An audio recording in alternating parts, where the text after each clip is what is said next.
제4장.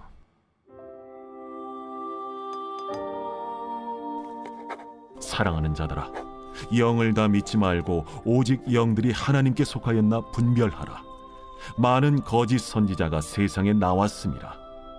이로써 너희가 하나님의 영을 알지니 곧 예수 그리스도께서 육체로 오신 것을 시인하는 영마다 하나님께 속한 것이요 예수를 시인하지 아니하는 영마다 하나님께 속한 것이 아니니 이것이 곧 적 그리스도의 영이니라. 오리라 한 말을 너희가 들었거니와 지금 벌써 세상에 있느니라. 자녀들아, 너희는 하나님께 속하였고 또 그들을 이기었나니 이는 너희 안에 계신 이가 세상에 있는 자보다 크심이라. 그들은 세상에 속한 고로 세상에 속한 말을 하매 세상이 그들의 말을 듣느니라. 우리는 하나님께 속하였으니 하나님을 아는 자는 우리의 말을 듣고 하나님께 속하지 아니한 자는 우리의 말을 듣지 아니하나니 진리의 영과 미혹의 영을 이로써 아느니라. 사랑하는 자들아, 우리가 서로 사랑하자. 사랑은 하나님께 속한 것이니 사랑하는 자마다 하나님으로부터 나서 하나님을 알고 사랑하지 아니하는 자는 하나님을 알지 못하나니 이는 하나님은 사랑이심이라. 하나님의 사랑이 우리에게 이렇게 나타난 바 되었으니 하나님이 자기의 독생자를 세상에 보내심은 그로 말미암아 우리를 살리려 하심이라. 사랑은 여기 있으니 우리가 하나님을 사랑한 것이 아니요 하나님이 우리를 사랑하사 우리 죄를 속하기 위하여 화목제물로 그 아들을 보내셨습니다. 사랑하는 자들아, 하나님이 이같이 우리를 사랑하셨은즉 우리도 서로 사랑하는 것이 마땅하도다. 어느 때나 하나님을 본 사람이 없으되 만일 우리가 서로 사랑하면 하나님이 우리 안에 거하시고 그의 사랑이 우리 안에 온전히 이루어지느니라. 그의 성령을 우리에게 주심으로 우리가 그 안에 거하고 그가 우리 안에 거하시는 줄을 아느니라. 아버지가 아들을 세상의 구주로 보내신 것을 우리가 보았고 또 증언하노니 누구든지 예수를 하나님의 아들이라 시인하면 하나님이 그의 안에 거하시고 그도 하나님 안에 거하느니라. 하나님이 우리를 사랑하시는 사랑을 우리가 알고 믿었노니 하나님은 사랑이시라. 사랑 안에 거하는 자는 하나님 안에 거하고 하나님도 그의 안에 거하시느니라. 이로써 사랑이 우리에게 온전히 이루어진 것은 우리로 심판날에 담대함을 가지게 하려 함이니 주께서 그러하심과 같이 우리도 이 세상에서 그러하니라. 사랑 안에 두려움이 없고 온전한 사랑의 두려움을 내쫓나니 두려움에는 형벌이 있음이라. 두려워하는 자는 사랑 안에서 온전히 이루지 못하였느니라. 우리가 사랑함은 그가 먼저 우리를 사랑하셨습니다. 누구든지 하나님을 사랑하노라 하고 그 형제를 미워하면 이는 거짓말하는 자니 보는 바 그 형제를 사랑하지 아니하는 자는 보지 못하는 바 하나님을 사랑할 수 없느니라. 우리가 이 계명을 주께 받았나니 하나님을 사랑하는 자는 또한 그 형제를 사랑할지니라. 오늘의 말씀 요한일서 4장입니다. 오늘 본문에서 사랑이라는 단어와 하나님이라는 단어를 반복적으로 사용하면서 하나님은 사랑이시라고 강조하고 있습니다. 사랑이신 하나님을 아는 사람들은 사랑의 실천을 통해 온전한 하나님의 사랑을 경험할 수 있다라고 말하고 있습니다. 7절 말씀에 사랑하는 자들아 우리가 서로 사랑하자. 사랑은 하나님께 속한 것이니 사랑하는 자마다 하나님으로부터 나서 하나님을 알고 라고 하였습니다. 요한은 너희는 서로 사랑하라 라고 말하지 않았고 우리가 서로 사랑하자 라고 하였습니다. 사랑은 가르치는 자나 배우는 자나 모든 사람이 실천해야 한다는 것입니다. 왜냐하면 사랑은 하나님께 속한 것이기에 하나님께 지음받은 우리들은 이 사랑을 실천하며 살아가야 하는 의무가 있기 때문입니다. 마태복음 18장 말씀에 보면 용서할 줄 모르는 종에 대한 비유가 나옵니다. 어느 한 종이 1만 달란트를 빚졌는데 갚을 능력이 없었습니다. 그래서 그는 자신이 가진 모든 소유를 팔아 갚아야만 했습니다. 이러한 처지에 놓인 종을 불쌍히 여긴 임금은 그 빚을 모두 탕감해 주었습니다. 그런데 탕감받은 이 종은 자신에게 100데나리온의 빚진 종류의 몫을 잡고 빚을 갚으라고 윽박질렀습니다. 이 동료는 조금만 참아달라고 부탁했지만 결국 이 동료를 옥에 가두어 버렸습니다. 이 비유는 지금 현재를 살아가는 우리에게 들려주는 이야기이기도 합니다. 하나님께서는 죄로 죽을 수밖에 없는 우리를 살리시기 위해 예수 그리스도를 세상에 보내주셨습니다. 이것을 통해 우리에게 사랑을 보여주셨고 우리가 그 사랑을 본받아 서로 사랑하며 살아가길 원하시는 겁니다.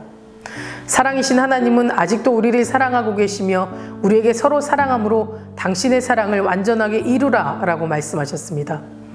그런데 지금 우리가 살고 있는 이 시대에 일어나는 일들을 바라보면 너무나도 끔찍하고 무섭기만 합니다. 인터넷으로 게임하다가 상대방에게 화가 난다고 그 화를 참지 못하고 그 자리를 찾아가 살인을 저지르는 시대입니다. 아파서 낳은 아이를 학대하고 심지어 죽이기까지도 합니다.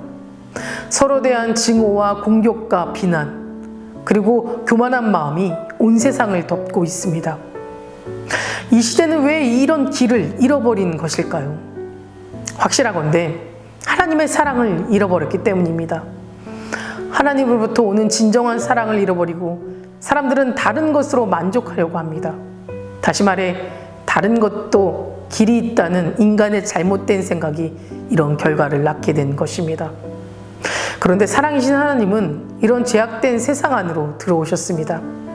우리 하나님은 참으로 자상하게도 여러 방법으로 이 제약된 세상 안으로 들어오셨지만 특히 예수 그리스도의 인격으로 오셨습니다.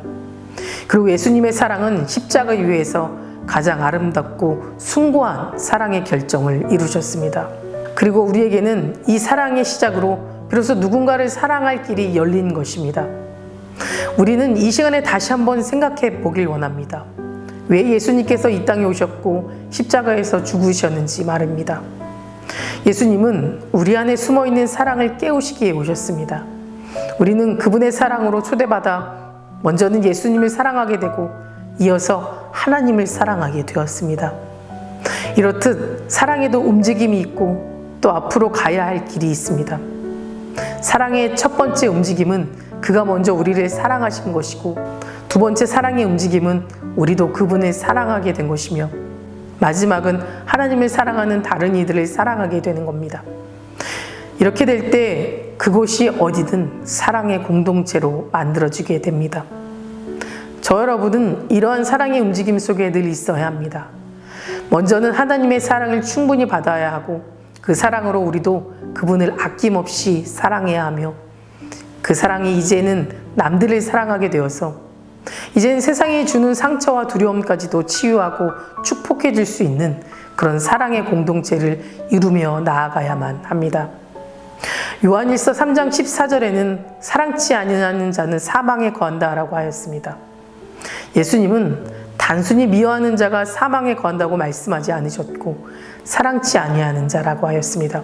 즉 사랑의 부재는 곧 죽음이라는 겁니다. 우리는 이 한 구절을 충분히 묵상해 보길 원합니다. 하나님의 사랑은 우리가 그를 사랑한 것에 대한 응답으로 주신 것이 아닙니다. 그분의 사랑은 먼저 우리에게 보여주신 은혜요 선물입니다.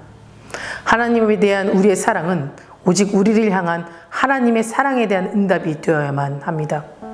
12절의 말씀입니다. 만일 우리가 서로 사랑하면 하나님이 우리 안에 거하고 그의 사랑이 우리 안에 온전히 이루어지느니라. 사랑하는 성도 여러분, 하나님께서는 당신의 사랑을 우리 안에 온전히 이루라고 말씀하고 계십니다. 예수 그리스도를 통해 보여주신 그의 사랑을 본받아 이웃을 사랑함으로 하나님의 사랑을 완전히 이루어 살아가라고 말씀하셨습니다. 우리는 하나님을 알기에 사랑하며 살아가야 합니다. 우리에게 있어 사랑이란 특권이며 책임입니다. 이 특권과 책임을 다할 때 이 땅에 평강과 사랑이 넘치는 하나님의 나라가 이루어질 것을 확신합니다. 다 같이 기도하시겠습니다. 오늘은 화요일입니다. 화요일의 공동기도 제목은 교회를 위하여 함께 기도하겠습니다. 교회 부흥과 영적 회복을 위해서 또 이 땅의 교회가 복음으로 돌아갈 수 있도록 선교와 전도의 문이 활짝 열리게 해달라고 함께 기도해 주시기 바랍니다.